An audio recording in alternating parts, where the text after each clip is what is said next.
voilà mbokki internetu Casa TV Bignona dellusiwaat nañu tey ci benn numéro bu seen émission kii kan la ki ngeen jàkkaarlool nag kenn dootu ko présenté waaye nag du tee ñu làbbaliwaat rek ñu bàyyi ko mu présenté wu ñu doog a jublu ci waxtaan bi le maire ñu ngi leen nuyu. waaw jërëjëf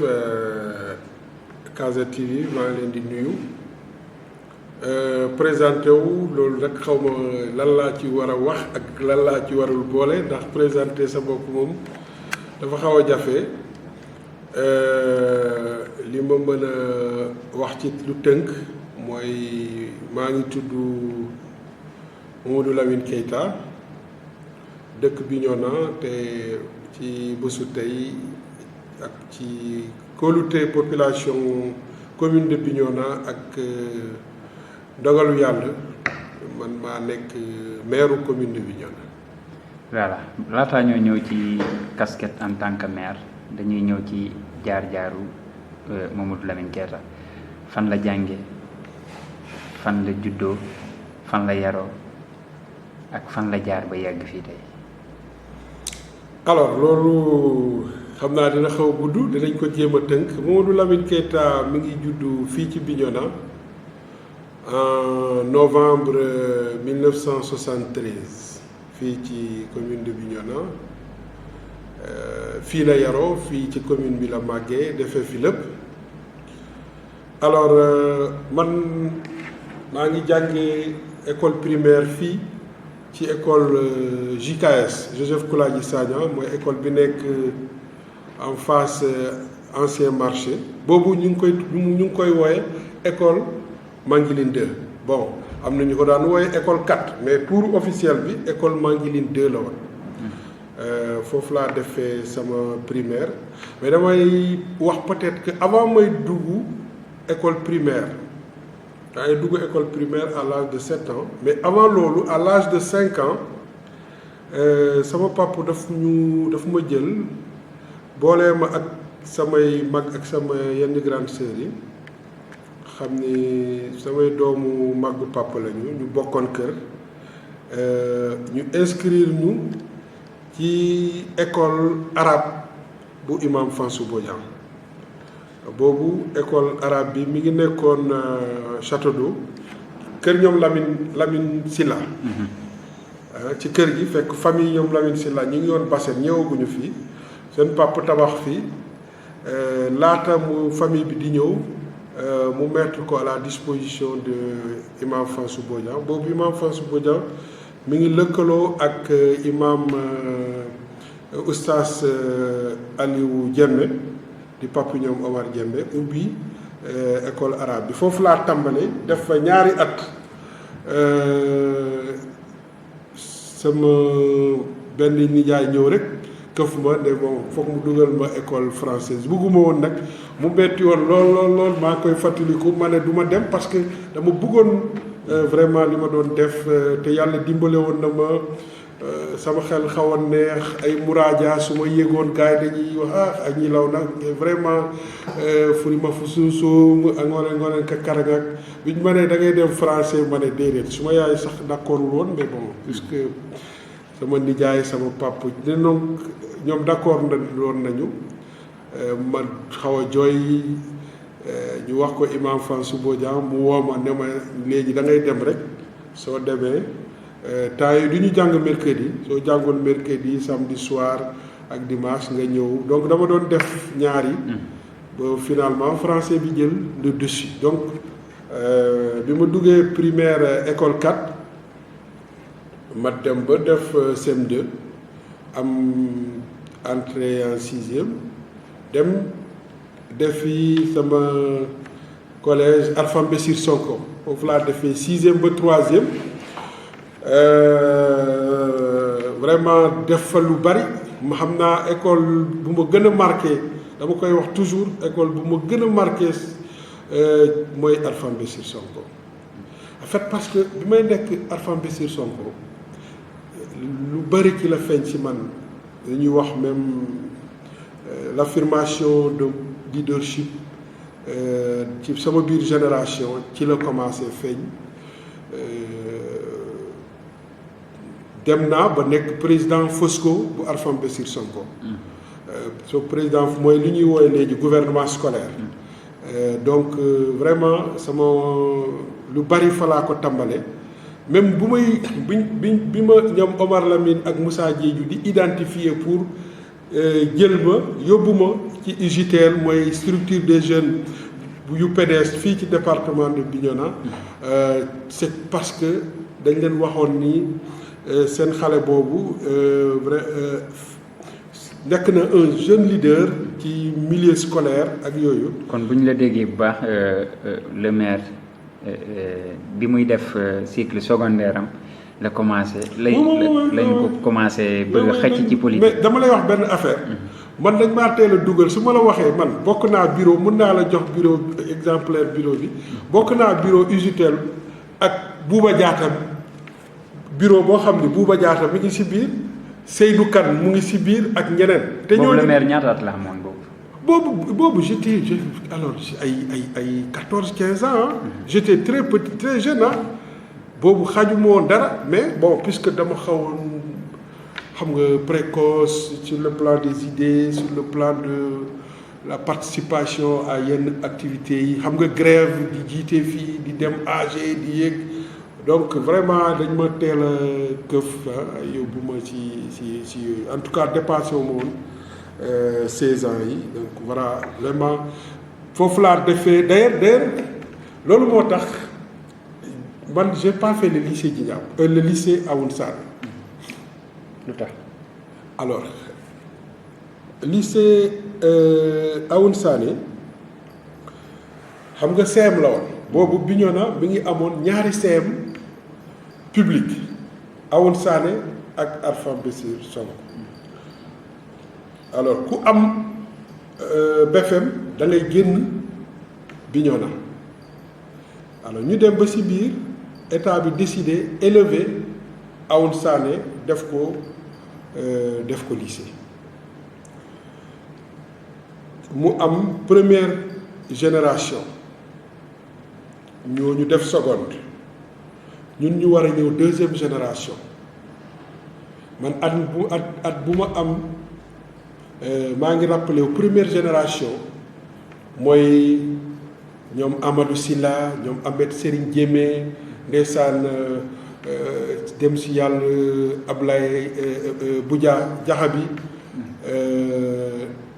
vraiment ak ñu bari ñoom ñu jiite woon d'une année ñoom ñoo dem première génération seconde première terminale ñoom la ñun ñu war ci topp alors bi ma amee BFM effectivement orienté nañ ma lycée Aoun Sané mais puisque sama pap dafa am ñu ñëwoon ne ko sa doom bi grève rek lay nekk fii na fi nekkee te parents yi bugguñu loolu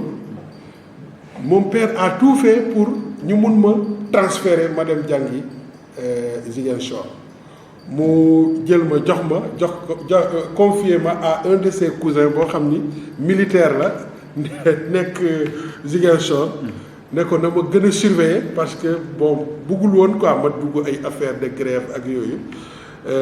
donc noonu laa demee Ziguinchor moo tax sama seconde première terminale lycée Djignabo laa ko defee j'ai fait des études scientifiques bac D laa def mooy li ñuy woowee léegi S2 donc bi ma ko amee dem université de Dakar def la faculté des sciences économiques et de gestion. boobu intégré nga UJTL ba pare wala. dañu bëggoon xëcc nga bañ. non demoon naa bon bu yàgg UJTL kay man dama cee yàgg bi ma demee nag université ma dugg mel. Comme nekk fa nag vraiment parmi les. laata université bi sax année blanche su 89. waaw boobu maa ngi Arfam Bessir. boobu nan la le maire nan la ko dundee. alors boobu ndeysaan yaa ngi may rappeler yu affaire yu grave de ñun ay xale yu ndaw la ñu mais on a vécu ça avec beaucoup de parce que boobu dafa fekk man maa ngi nekkoon 4e. Arfam Bessir Sonko suñu président Fosco mi ngi nekk tuddoon Ahmed Serigne Diémé c'est le jeune frère de Omar Diémé donc mu nekkoon un grand leader man ma nekkoon le secrétaire général du Fosco. Donc man ak moom on avait une grande complicité et autour du Fosco mu amoon ñu bari on avait beaucoup de grandes de fortes têtes ay Amadou Sylla bu SOS Casamance ak ñeneen. Alors yàlla dafa def nag on avait tous des accointances avec le monde politique je l'avoue. Feu Demba Danso bien que moom mi ngi nekkoon andi jëf à l'époque nekkoon suñu prof au niveau du CM Alpha Mbessé Sonko bokkoon na quand même ci ñi doon encadré bu baax parce que ñoom leur de toute façon à l'époque ñoom ñu nekkoon opposition yëpp dañ doon lu ñu bëggoon mooy sonal Abdou Diouf et ils ont beaucoup utilisé le monde scolaire et universitaire. jaaree ko ci année blanche bi quoi. waaw année blanche bi bon ñun daal tàngal nañu fi bi ñoo ne daal lu ñu mënoon tàngal nañ fi et mu am nag ñi ñëw ñoom Talla Sylla je me rappelle Talla Sylla il avait un ami qui était un professeur à nous mi ngi dëkkoon fii am na benn bâtiment bu nekk en côté ancien bar bi nekk fii terrain HLM nu mu tudd. c'est Christine xaw ma. voilà après boobu am na benn boîte bu fa nekkoon donc après boîte bi juste am na benn kër bu en location ay prof ñoo fa daan loué donc. foofu la ñu Talla Sylla recevoir à l'époque galvaniser ñu xam nga rek dugal ñu ay idées yu garaaw donc grand yi dañ daan defar ay tract di ñu jox guddi ñuy dem di coller ci dëkk bi vraiment on a fait je me rappelle on était petits mais on a fait des quand même on avait un engagement. kon maanaam entre guillemets le maire bëggoon na tout ce qui est désordre xam nga tàngal. non du woon désordre mais bon xam nga moo tax je dis souvent aux jeunes que man je ne m'opposerai jamais à un jeune qui revendique. L'essentiel na ko def avec intelligence moi j'ai dirigé du CEM à l'université ñi bokk université ak man ils vous diront que j'ai été un des plus grands leaders du mouvement estudiantin de ma ci noonu la ñuy jaarale sax dugg université ak. donc je disais que man du ma bañ kuy jeune buy revendiquer buy grève et cetera na ko def ci yoon donc man noonu laa demee bi ma amee bac lycée Djignabo ma dem université def la faculté des sciences économiques et de gestion. Ma def sama dëkk muy diplôme d'études universitaires générales def sama licence def sama maîtrise alors bi ma defee maîtrise à l'époque loolu loolu quoi xam nga léegi on est dans le système LMD licence master doctorat mais ñun loo à l'époque dëgg ngay am licence am maîtrise def DEA soo ko def doctorat alors dafa fekk à l'époque à la faculté des sciences économiques et de gestion amul woon un troisième cycle propre à la faculté parce que pour nga am troisième cycle il faut que mu am un nombre critique de professeurs de rang A mooy ñi am les professeurs agrégés donc soo amee maîtrise da ngay dem liggéeyi walla nga ut préinscription génn mais entre-temps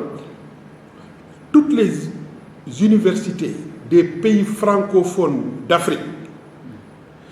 dañu lëkkaloo créer benn programme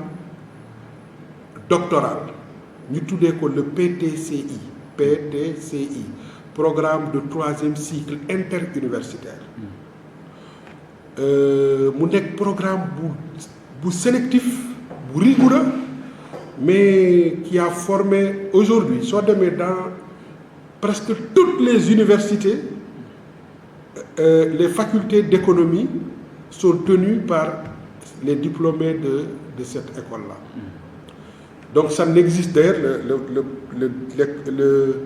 le programme ne forme que des économistes. Mais pour nga dugg fa c'était très serré. Je me rappelle man je suis de la 7e promotion bi ñuy dugg suñu promotion bi ñuy def concours bi c'était des centaines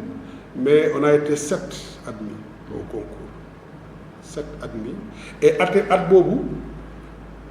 Sénégal faisait partie des pays qui ont eu plus d'admis. Il y a des pays yoo xam ni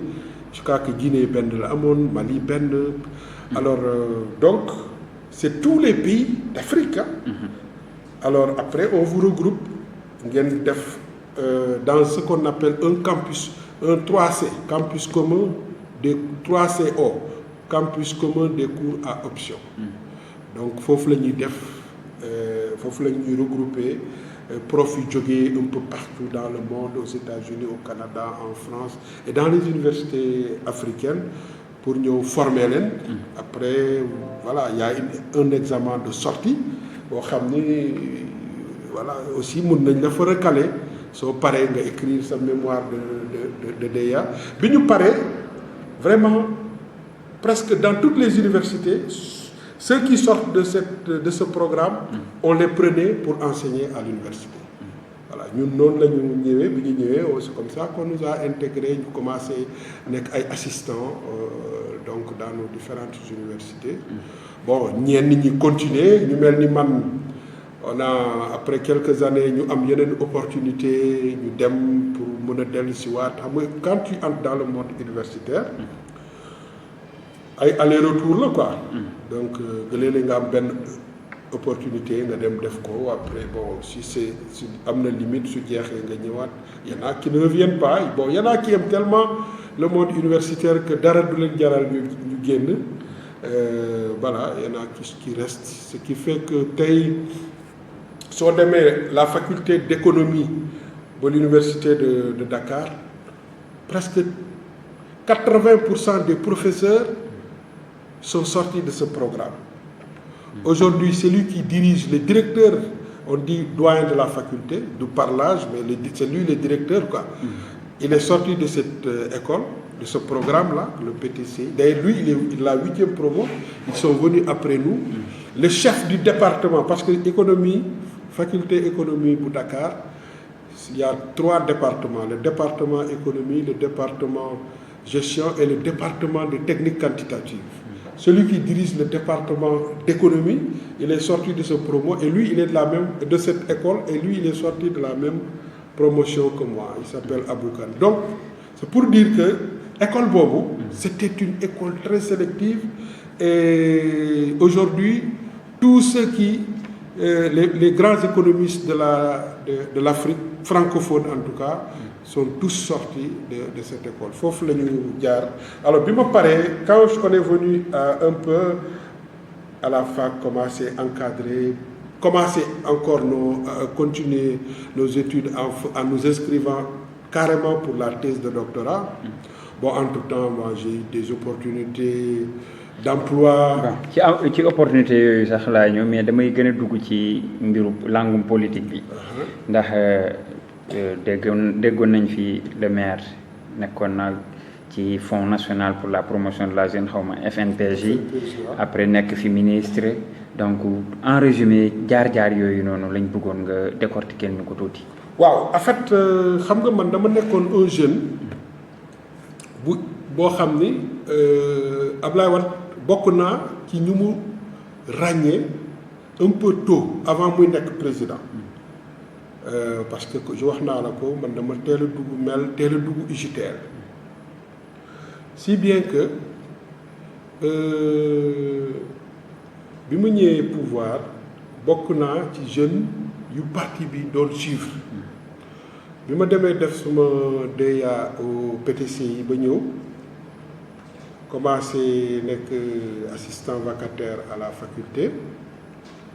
commencé une thèse alors Wade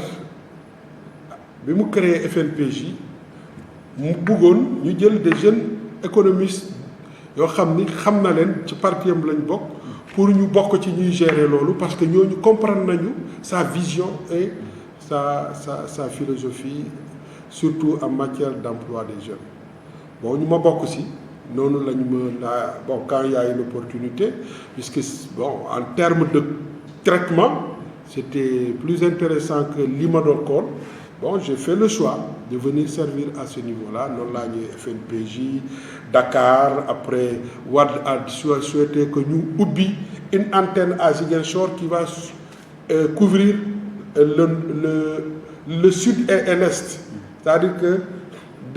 c'est de Kédougou à Oussouye.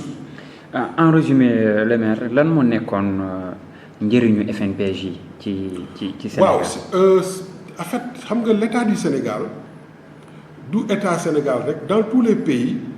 état yi dañuy toujours xool nu ñuy accompagner l'auto-emploi des jeunes c'est-à-dire que auto-emploi mooy yow li ngay def nii bañ a toog di xaar état jox la liggéey wala benn entreprise mais nga toog am sa xalaat ne bon man je suis bon en communication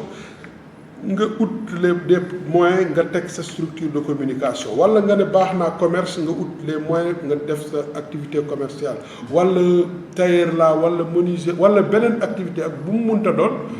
donc loolu c'est de l'auto-emploi. Alors dans beaucoup de pays au Sénégal le président Abdoulaye Wade dafa yàgg wax ni su ma ñëwee dinaa encadrer jeunes yi ci wàllu woowu d'abord dans l'identification de projets dans l'élaboration de business plan mais aussi dans le financement de leurs micro-projets loolu moo tax mu indi un bras technique qui s'appelait l'ANEJ. D'ailleurs je vais vous dire que man j'ai commencé d'abord à travailler à l'ANEJ bokkoon ci ñu doon bind ay les business plans pour les jeunes ci laa jógee ñëw FNPJ FNPJ moom le Fonds national de promotion de la jeunesse mission moom c'était lorsque un jeune a un projet qui traduit en business plan moo xam ANEJ moo ko bindal wala beneen technicien mu indi ko ñun ñu étudier xool ni c'est un projet pertinent bancable ñu def ay entretien ak jeune bi am critères yu bari ñuy xool ñu ne bon on accepte de le financer. Et c'est comme ça kon maanaam mën nañ ko méngale ak li ñuy woowee léegi DER. oui c'est la même méthode même méthodologie parce que on travaillait avec du ñu financer directement on travaillait avec les structures de microcrédit on mettait à leur disposition des fonds ñoom ñu décaisser ko selon un plan de décaissement encadrer jeune bi suivre ko pour faire garantir le recouvrement et permettre à ce que xaalis bi def un système revolving ñii di delloo si ñu koy jël di financer ñeneen donc exactement comme ce que la DER est en train de faire. Voilà léegi nag ñu ñëw tuuti ci en résumé le poste de ministre parce que nekkoon nga fi ministre de la jeunesse et du sport mu doonoon ndam bu rëy ci Bignona am un digne fils de Bignona bi nga xam ne tabb nañ ko poste ministre nan la loolu ñëwee ak bi nga ko yëgee bi ñu la tabbee poste ministre qu'est-ce que ça a fait. Bon en fait il faut comme li nga waxee noonu la loolu ñëwee bon xam nga yàlla moom lu mu nàmm ci doomu aadama rek loolu mooy am mais aussi comme ni ma la ko waxee man dama teel a dugg ci PDS ci jeunesse su PDS yi ma bokk ci jeunes yu xam ni nangoon nañu nekk ci terrain bi di xeex mais di jàng Abdoulaye Wade daf ñu doon wax toujours jàng leen ça vraiment dama koy wax toujours ñun bi ñuy nekk université boobu nekk MEL mooy le mouvement des élèves étudiants libéraux boobu Abdoulaye Wade mu ngi dëkk Point E bon pour ñu gis ko yafewul quoi il n'était pas le président de la République c'était notre secrétaire général donc suñu ñëwee dañuy bëgg a gis paa bi dañ ñuy bàyyi ñu dem gis ko alors wala moom mu soxla ñu ci benn sujet mu woo ñu ñëw discuter mais toujours il nous disait ku mënul boole sa jàng ak politique bàyyil nga jàng bëgguma politique yàqal kenn jàngam et donc il mettait beaucoup l'accent sur ça yàlla def man ma bokk ci jeunes yu yàlla dimbali ñu nekk ci activité politique dynamique si ba muy ràññee ñu mais aussi ñu fulaal suñu jàng si bien que daf ñuy wax toujours c'est avec vous que je veux gouverner après. Donc il faut vous préparer parce que ku amul diplôme mënuma la confier ay responsabilités. Bi mu ñëwee Ablaye Wade a tout fait pour que gis nga 2000 ñun man 2000 la ñu def maîtrise suñu maîtrise ñun suñu groupe. Man Aliou Sow Yankhoba Diattara ak ñu bari nga xam ne c'est des jeunes leaders. at boobu la ñu def ñun ñëpp suñu maîtrise bi ñu amee maîtrise fekk Ablaye Wade falu président mu ne ñu ku bëgg a jàngi bitim réew ñu jox la bourse am na ñu jàngi ñu bari bon yàlla def man mii waroon naa bokk ci ñuy dem mais ma admis concours boobu ma lay wax nii mooy le programme de 3e cycle interuniversitaire en termes de valeur. Bon ñun ñu nekk dans le milieu académique dañ jàpp ni kenn du am loolu di ko bàyyi da nga di dem ci beneen université donc moom ma bàyyi loolu dem PTCI alors ce qui fait que bi ñu ñëwee président confié ñu ay responsabilités ñu continuer di ànd ak moom dans le cadre du parti premier gouvernement dafa dugal Modou Diagne Fada parce que Modou Diagne Fada moo nekkoon suñu secrétaire général des jeunes du parti alors bi ñu demee 2001 2002 2003 non 2002 déjà ou 2000 entre 2002 2003 fadañ nañu bon léegi nañu renouveler UJTL ma jox keneen lenge yi mu proposé Aliou Sow ñun ñëpp Aliou di suñu xarit ñu accepté donc ce qui fait que Aliou ne bi mu nekkee secrétaire général UJTL mu président jël ko ci gouvernement bi moom ak Fada nekk fa ci di ñu représenté donc noonu la ñu ñëwee ba en 2007 président ne dafa bëgg renforcer la position des jeunes dans le gouvernement fekk bi Fada génnee Aliou Sow nekk responsable des jeunes man maa toppoon ci moom au niveau de l'UJTL président ne bon nañu def benn enquête de moralité entre certains jeunes qu'il avait identifiés mais bu ñu defee enquête de moralité li génn mooy sama profil ki ndimbalu yàlla presque c'est mon nom qui est revenu dans tous les cas mu woo ma ci sutura mu wax ma ko ne ko maa ngi waajal remaniement boo xam ni dama bëgg en plus de jeunes yi fi nekkoon ma yokk ci ñi keneen mais vraiment yow le renseignement yëpp génnee jox ma critères yi ñu tegoon presque yëpp man la ñuy wax ma ne félicité ma ne ma donc dama bëgg Aliou toxu dem beneen ministère yow nga ñëw jël le ministère de la jeunesse daal di liggéey donc noonu laa ñëwee ci gouvernement bi en 2007. Voilà. Donc nga ñëw ci gouvernement bi nekk ministre de la jeunesse et du sport rumeur yu bëri di daw naan stade parce que looloo ci gën a fës daanaka ci sa mandat ni stade départemental bi Lamine Keita dañoo financé stade bi mais dafa lekk xaalis bi. alors loolu la nit ñi di wax ni dafa lekk xaalis bi. 250 j'espère que waxuñu loolu. non 250 millions li ñu wax rek laay jottali. waaw 250 millions la woon ak stade Kolda bi la woon nan la demee. ak est-ce que Kolda am na stade. waaw am na. ah bon je sais même pas. voilà en fait je pense que comme li may wax rek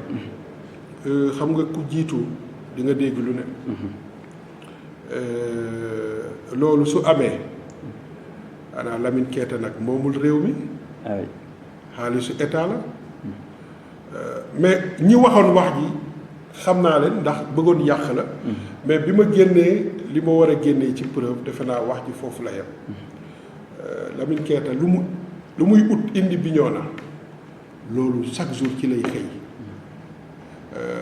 amul benn nit bu mun def loolu jël xaw ma stade ñu ne nag non mënul nekk dama lay wax ni man dama ñëw 2007 laa nekk ministre de la jeunesse et de l'emploi 2007 ba 2009 j'étais ministre de la jeunesse et de l'emploi 2009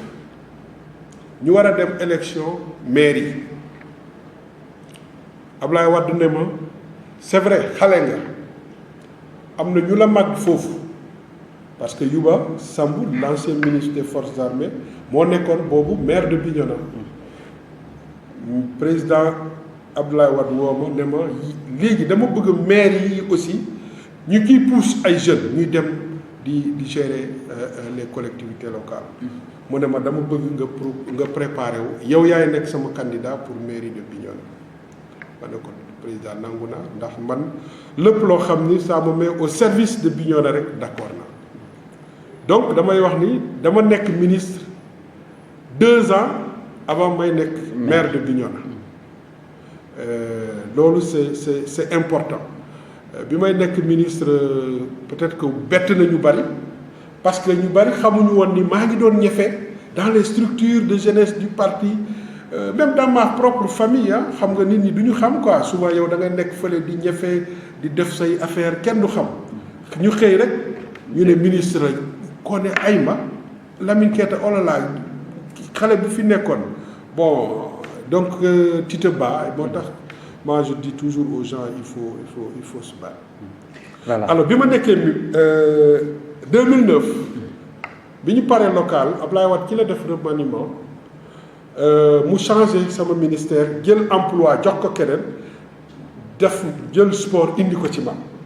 def ko ministère de la jeunesse des sports et des loisirs ma wax la nag ministère boobu yàgguma fa j'ai fait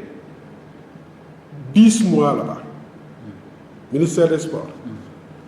10 mois laa fa def bi ma ñëwee ci 10 mois yooyu laa décidé ni je vais construire un stade départemental à Bignona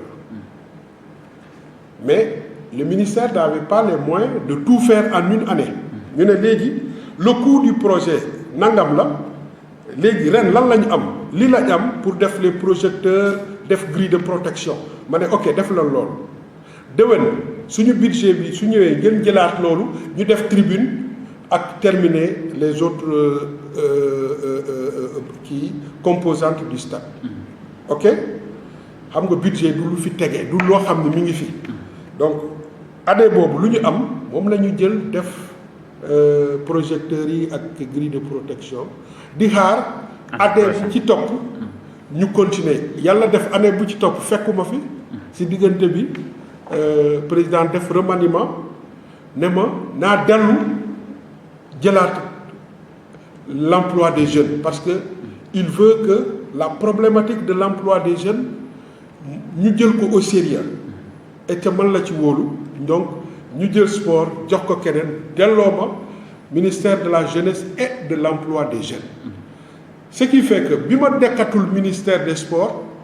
ki ñëw remplacer ma bi mu ñëwee dañ ko ne ci la dama précédé de bi mu daf ñu ne ñu prévoir cette année encore une deuxième rallonge pour terminer les travaux du stade de Bignona mu ne leen loolu du suma priorité xam nga ministre bu ñëw day am priorité man bi ma ñëwee di defar stade Bignona am na dëkk yoo xam ni ñoom ba amoon nañ soxla mais bon moi j'ai fait le choix parce que c'est le ministre qui décide j'ai fait le choix de faire Bignona bi ma demee tous ceux qui sont venus boobu ba léegi man fi ma bàyyi stade Bignona foofu la nekk ba léegi depuis 2009 bi ma jógee ministère des sports ba tey tous les ministres qui sont passés ku leen wax Bignona ñu ne nos priorités sont ailleurs bon le stade il est resté à l'état donc lu fa nitu wax leneen tooñ la jëw la bon ku nekk nag na xam ni ku jëw nit te lu dul dëgg àllaaxira di ngeen layoo man foofu rek laa toll li ma mën a wax mooy Lamine Keita de lu mu am d'ailleurs xam nga loolu lan mooy problème gis nga xam nga lu tax ma jóg ci stade municipal man dama yàgg jàpp ni nous devons à la jeunesse de Bignona un très beau stade. boobu dinañ ci ñëw sax. léegi xala pour ma continuer si ma bañ a dagg idée bi puisque chaque année damay am yaakaar avec les ministres qui se sont suivis là koo gis ne ko mais saa yi dimbale ma terminal ma stade Bignona bi su la diggee da ngay defe ni ren day nekk. soo demee ba fin d'année ñu ne non j'ai eu un problème de budget ça n'a pas suffi xaaral l'année prochaine mu tegaloo finalement bi ma amee opportunité avec le PACASEN. J'ai dit ñu ne ma looy def ma ne première chose que je veux faire c'est reprendre parce que dans le stade départemental au moins je suis maire j'ai compétence sur le stade municipal. ma ne je fais ce que je voulais faire au stade départemental avec les moyens les ressources de l'État mu mooy aujourd'hui je suis maire c'est moi qui propose au conseil municipal qui délibère pour l'orientation ressources yi léegi damay jël les ressources que j'ai avec le PACASEN pour def un stade municipal digne de ce nom dont les travaux je te signale d'ailleurs vont les murs de clôture le chantier va s'installer dès la semaine prochaine voilà. Alors nga nekk maire dañuy xuus rek dugg ci poste de maire nga nekk maire de 2009 ba léegi alors Bignona ñëpp xam nañu ni am na nu mu meloon am na nu mu mel léegi bon damay wax rek damay jottali li nga xam ne loolu la nit ñi di wax. waaw damay jottali voilà ñii di naan Bignona fi mu nekkoon fa la nekk ba léegi. amul benn changement. ñii di naan projet yi concurrence a tax yenn projet yi taxaw alors le maire en résumé. concurrence a tax yenn projet yi taxaw. bon parce que dañuy wax ni am na projet yoo xam ne. du projet le maire comme par exemple projet bus yi projet Promoville. projet Tali et cetera et cetera. donc nee nañu loolu bu concurrent ñëwuloon du juddu. le maire lan la mën a wax ci ñooñu ak yan leeral la war a mën a indi ci loolu. concurrent amu fi xam nga lan moo am. ñaari maire amul ci dëkk. dégg nga man dama nekk maire di def sama liggéey te ba ma nekkee maire ba léegi ci laa nekk. premier jour bi ma nekk maire ba léegi xam nga nit ñi dañuy fàtte du ma def bilan mais commune de Bignona xam nga état dafa wax ni une commune li muy liggéey xaalis la xaalis boobu fan lay jógee état bi dafa leen di dimbale loolu mooy transfert yi mais loolu le maire bi presque mënu ko liggéeyee parce que transfert yi dañ leen di déjee c'est-à-dire que dañ koy wax lii jox ko waa santé loolu mënuma maire bi mënu ko jël di def liggéey leneen daf koy wax waa hôpital seen xaalis a ngi fi bii waa éducation seen xaalis a ngi fi waa beneen secteur et cetera léegi ñu ne le maire li nga war a liggéeyee dëkk bi waa dëkk bi ñoo war a fay ay taxes ak ay impôts ñu jox la ko pour nga liggéey Bignona kan moo fi fay impôt ak taxe kenn donc loolu première difficulté la xam nga soo bëggee dëkk bi mel ni Paris te Paris amul ku fay yeewu te doo fay weer bi dee taxe ak impôt yu la war nga jox ko mairie bi te yow ñun fii kenn defu ko te forcé wuñu ci kenn. ñooñu ñan ñoo ko war a fay. ñëpp ba ci yow. tout citoyen bu nekk majeur dafa war a fay. même quelle que soit sa condition dafa am lu ñuy wax le minimum fiscal boo xam ni kenn mënu ko rëcc. ñëpp maintenant selon les activités ak les niveaux de revenus ak loolu léegi mu varier entre les personnes mais amul citoyen boo xam ni di nga ne sama situation tax na mënu ma fay taxe alors mais xam nga kenn fayu fi ce qui fait que on n'a pas les moyens de tout faire mais yàlla daf ñoo dimbali. bi ñu ñëwee ba léegi xam nga un maire moderne xam nga nu muy def dafay am ay idée lay am ay projet ak ay programme xam yoon bi ñeme ko dem fëgg ay buntu am les moyens ñëw liggéey man loolu laay def li ma amul ci les populations parce que population yi xëy na seen doole demeewul noonu pour que ñu mën a fay taxe yooyu man je m'organise à ce que ma dem ñefe ji c'est ça que je fais maintenant nag soo demee ñefe ji tu ne trouves pas tout lu soxla yépp nga mën a régler mais je pense que kuy wax te yàlla tax fii ñu toog nii hôtel de ville bi mairie bi mais moomuma ko su may dem du ma ko fay du ma yóbbu day des fii ku ko romboon mu ne mais Bignona am ngeen mairie bu rafet parce que mairie dafa nekk mandarga vitrine la ci dëkk bi may ñëw nekk maire ba maire bi fële la nekkoon dama romb gis nga tali bi nekk fii Bassène keroog dama romb foofu di waxtaan ak jeunes yi ma ne la gis nga bi ma ñëwee nekk maire avant may nekk maire yoon boobu dafa am pont bi nekk weti Traoré Kounda boori ñoom Yaama Soumaré pont bi dafa daanu woon ñu tag def fa bant mooy tali buy dem ci mosquée bi imam Fansou Bodian suy ñëw julli si juma du jaar foofu day wiiri mu teg ma problème bi ma faloo maire boobu laa njëkk jublu tax man dama falu maire le lendemain je commencé à travailler kenn cotisé wul jox ma de pont bi dañ ko toj defar ko nu mu mel ni c'est beaucoup de millions kenn xamul fu ma jëlee moyens je me suis débrouillé tout seul depuis boobu tali yi dem ci cimetière yi xam nga fan ngay xam ni waxuma man Lamine Keita amul xaalis boppam bu muy jël naan si poosam lay jël di def non kooku yëfi xalaat ko rek yëfi dof la. Deuxièmement commune bi amul tous les moyens pour def mais xam nga lan moo am solo man su ma nee par exemple incha allah gis naa ni yoon yi dem ci cimetière yi ak yenn vraiment pour dugg ci suñu cimetière yi jafewoon na jafewaay boo xam ni képp ku dëkk bi ñoo na xam nga ko. ma ne dinaa fexe ba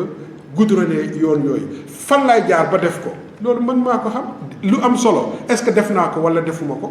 def naa ko defe naa tey loolu moo am solo. yaa ngi rappelé wu bi ngeen may recevoir def naa fi benn interview ak yéen ma ne leen Bignona ville propre Bignona ville éclairée mooy suma slogan bu bees bi. ça fait plus d'un an bi ma koy wax ak tey damay ci diggante bi dem naa gis ay programme yuy def lampadaire solaire ma dem ñefe ba indi leen mais su ma toogoon fii day ñëw non c'est-à-dire que un maire day opportunité bu taxaw mu am compétence dem ñefe. donc noonu la projecteurs yi ñëwee noonu la yoon yi ñëwee noonu la bus yi ñëwee noonu la neneen ñëwee am na yoo xam ni nag man maa toog mu bind sama programme bopp tey soo jëlee tracteurs yi indi yuy jël mbalit ak yooyu man maa toog bind projet. comme temps bi daf ñu xooj tey marché bi mu ngi dund dama koy souligner rek. marché bi mu ngi dund lu metti ndax mbalit bi fa nekk am na ñi ko daan tuuri jamono ji tey nee nañu mënuñu ko tuuri parce que fi ñu ko daan tuuree dafa am ndox yow lan nga xalaat ci loolu noonu pour mën a jëlee mbalit bi marché ndax mu ngi dégénéré ba di dem ba ci biti. alors loolu déjà dañ ci am solution provisoire boo xam ni am na fu ñu à partir de demain fu ñu koy yóbbu mais du foofu rek ci quartier yi parce que ñun dañu travailler ak Batikon pour ñuy jël ay mbalit ñuy jël mbalit ci kër yi di ko yóbbu ci décharge donc problème bi c'est un problème global xam nga sànq bi ngay ñëw dama ne la ne nga may ma dama am réunion ak préfet tey la lundi mardi mercredi am nañu réunion préfet man le maire de Tangori ak yenn chef de service ak les chefs de village pour xool comment on va trouver une décharge définitive boo xam ni man je suis prêt trouver des ressources defar ko aménager ko mais mu nekk une zone boo xam ni on n'aura pas les mêmes difficultés que yu ñu am ren parce que ren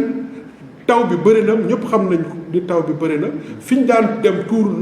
mbalit yoon bi yàqu tracteurs yi mënuñu fa dem finalement mu indil ñu problème bu jafe-jafe donc pour te dire que xaaruñu ba ngeen posé ñun chaque jour suñu xëyee dañuy ci soxla yi la ñuy nekk pour trouver leen solution. voilà comme temps bi daf ñu xooj le maire en 2 minutes wala 3 minutes nga résumé ma les perspectives de la mairie yan programme la mairie tëral programme yi nga xam ne en vue la ak yan projet pour Bignona. alors xëy na yëpp dina su ma bëggee dugg si yëpp dina. en résumé rek. benn waaw en fait dama ci jëlal ñaar yu am solo benn bi c'est moo jëm ci l'emploi des jeunes ba defe naa ñaari fan wala ñetti fan si ginnaaw yéen a ngi fi woon journaliste nga ànd nga ak ñun ci plateforme bi directeur général du groupe Kirène nga xam ni tey c'est le numéro 1 en matière d'eau minérale et de production de jus au Sénégal ñu bàyyi dëkk yépp ñëw ne gis nañu Bignona loo xam ni intéressé na leen ils veulent venir installer une usine à Bignona xam nga waxuma ko yaa nga fa war DG bi quand même de Kirène n'est pas n'importe qui su bàyyi dëkk yépp ñëw ne fii laa bëgg a investir c'est que ñun dañ fi def loo xam ni moo tax mu ñëw et c'était ça l'objectif créer la différence qui va faire l'attractivité ba investisseurs yi mën a jublu ci Bignona investir fii moom rek wax na leen ni saison mangue bii ñëw bëgg nañu démarrer te lu mu tuuti tuuti ils vont créer 200 emplois te ñoom benn lañu sur la plateforme on compte engager le démarrage avec 3-4 entreprises qui vont s'installer. Imaginez ku nekk su créer 200 à 300 emplois je pense que c'est conséquent te loolu mooy suñu objectif plateforme bi ñu bari dañuy wax duñ fa dem xam nga tey ku ñëw Bignona day wax ni le maire li nga def amul benn maire bu ko def ci réew mi nag mais il faut que loolu ñu d'accord ci walla ñu wax ma li nga def am na beneen maire bu ko def bu xalaat la même chose d'ailleurs Diallo ni am na ñoo xam ne il manque de sérieux ba dañuy dem di wax nit ñi plateforme bi du projet maire yi projet état la mais état bi su déggee loolu dafay reetaan walla Bignona ñi xam loolu lan mooy plateforme dañuy reetaan non plateforme bi mairie bi moo ko xalaat moom mu bi projet am dem uti ay partenaires am ñu ñëw di ko ci jàppale lépp lu ci ruusee ci intérêt xam leen ni c'est intérêt commune bi moo ko fi indi bu kenn yàq loolu kenn mënul wax d'ailleurs soo waxee état moo ko moom ñu dem ba inauguration président Macky Sall ñëw taxaw ñu ne ko yaay présider mu ne je félicite le maire pour sa bonne vision looy wax doo rus kon nit sooy wax da ngay xam la ngay wax lan la plateforme bi mairie moo ko moom moo ko xalaat d'ailleurs terrain yi nekk foofu fu ñu ko def am na parcelle yoo xam ne ay nit ñoo ko moom titre foncier dañ ko jënd ci seen loxo pour mën a tabax donc état moomu ko fi ma ne nii sama premier combat mooy terminer la plateforme ak yenn projet économique yi Diallo Bignona est un carrefour géographique je veux en faire un carrefour économique man si loolu mooy suma combat et je suis en passe de réussir ça avant kii di ñëw bi DG Casamance ñëwee fi Casamance ñëwee fii yaa ngi foon bokk nga ci tournée bi tey ñoom aussi ils veulent commencer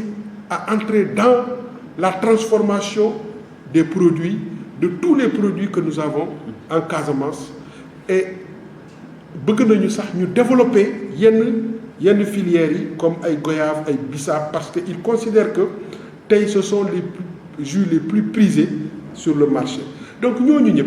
lu tax ñu ñëw fii c'est que il y a sur le plan économique quelque chose qui se développe dama waxoon ñaar laa ci cité boobu ak stade bi je tiens à ce que ma mën a defal la jeunesse de Bignona un stade digne de ce nom fi mu ne nii yàlla dimbale na ma ci financement bi am na ñu ne lu tax defu ko bu yàgg mais aw ma woon financement bi ren la ma yàlla indil xéewal boo xam ni dañ ma laaj foo koy dugal su ma neexee ma ne fu nekk laa koy dugal mais c'est moi qui ai fait le choix de proposer à mon conseil municipal conseil bi ne man valider nañu sa choix donc je construis un grand stade pour Bignona avec une tribune de 1000 places et comme toutes les commodités qu'il faut donc fi mu ne nii dans le court terme yooyu laay terminer avant de me projeter pour d'autres grands projets. Voilà la meilleure émission bi neex na mais temps bi ñu mayoon moo gàtt di la bàyyi rek nga tàggatoo mais en attendant di la féliciter ci diplôme doctorat bi nga léegi comme docteur en même temps maire voilà mënuñ ci xuus nag parce que temps bi ñu may bëriwul ñu bàyyi la nga tàggatoo. alors pour ci doctorat bi xam nga nit ñi fii dañu doon suñu la nee docteur nit ñi dañuy defe ni fajkat la quoi fajkat am na suma benn maam Jemme Kunda bi ñu ko nee Lamine Keita docteur la mu ne ñaani bajaa sonte na alors en fait xam nga nit ñi loolu la ñu tàmmoon quoi docteur buy faje en fait jàng boo gis nit mun na ci dem ba nekk docteur diplôme la lu tax médecins yi xam nga soo amee bac ñoom dañuy def ba 7 ans ñu am benn diplôme ñu ne leen docteur mais ñun par exemple soo amee DEA foog nga defaat 3 ans pour nga am doctorat alors man bi may comme ni ma la ko waxee bi ma paree PTC yi ba ñëw bokk ci les jeunes assistants à la faculté waroon naa def doctorat mais bi ma demee PTC FNPJ après gouvernement aw ma woon jot ma bàyyi ko mais il y a 3 ans j'ai décidé de reprendre def ko rapidement yàlla def ma pare soutenir ko. sa kaddu gu mujj. ci nekk docteur en économie. sa kaddu gu mujj. waaw sama kaddu bu mujj mooy nuyu waa Bignona yëpp comme ni ma koy waxee je dis toujours que ñun ay Baay Faalu Bignona lañ ay Baay Faalu population yi lañ ñoom lañ fi nekkal dëgg la lépp matul ndax moyens yi ñu mën a def pour lépp mat nekku fii fii xam nga ku ñëw nag ne Bignona soo leen ma falee dama koy def comme Paris daf leen di nax rek laaj leen ko fan lay jëlee moyens yooyu mais ñun yàlla daf ñu dimbali ñu am xàmmee ak ràññee xam fu ñuy mais xam nga milliard fii ci plateforme boo xam ni Bignona cotisé wu ci kenn mayuñu ñun ñoo dem négocier xeex ba mu ñëw kooku ku def loolu te nga xam ni li mu indi intérêt Bignona rek moo ci génn kooku nag vraiment defe naa su deful lépp itam mu ngi góorgóorlu moom ak équipe am kon ñu ñaanal ñu yàlla dimbali ñu fépp fu ñu dem bunt bu ñu fëgg yàlla dimbali ñu mu ubbeeku ndax lu ñu am rek Bignona lañ koy indi Bignona gën di dem kanam loolu mooy suñu mbébét ku nekk nag am nga ci wàll dëkk luy tax mu dem kanam du maire bi rek ak conseiller bi de ñun ñëpp ci am wàll kon kenn ku ne na jouer rôle am bu ko defee Bignona continuer di dem kanam. voilà mbokki internetu Casa TV lii moo nekkoon seen émission kii kan la ñu dalaloon monsieur le maire Mamadou Lamine Keita di leen jox dig daje ci benn numéro incha allah.